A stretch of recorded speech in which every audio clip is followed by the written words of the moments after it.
喺西雅圖呢邊真係絕少出街打邊爐啊，都係 DIY 穩陣。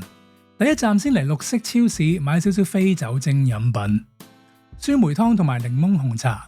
見到帶子，不過今次就唔入手啦，因為我哋轉頭會去買海鮮啊。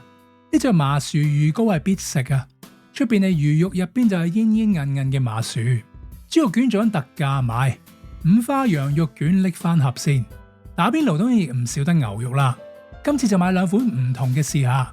打邊爐亦唔少得要買翻少少啤酒啊。再買翻盒雞蛋，然後又點少得通常都會食剩但係硬係要買嘅菜咧，糖蒿 AKA 老野菜入手啊！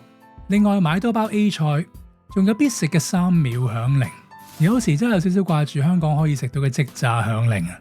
執翻包非常好索湯嘅凍豆腐，蔬菜豆腐類全單唔使20蚊啊！肉類飲品買咗大概140蚊。然後第二站我哋就去買海鮮啦。由於呢間鋪寫到明係完全唔准影相嘅，咁我 assume 佢都唔可以拍片啦。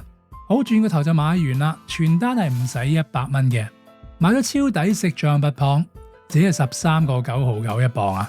買咗少少蜆，4個幾一磅。又買啲筒蠔，6個半一樽。朋友仔表演手切象拔蚌啊，然後我就雞手鴨腳剝斑點蝦。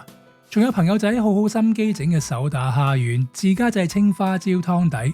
同埋椰青香茅蜆湯啊，成晚有傾有講，飲飽食醉，大滿足啊！下次見。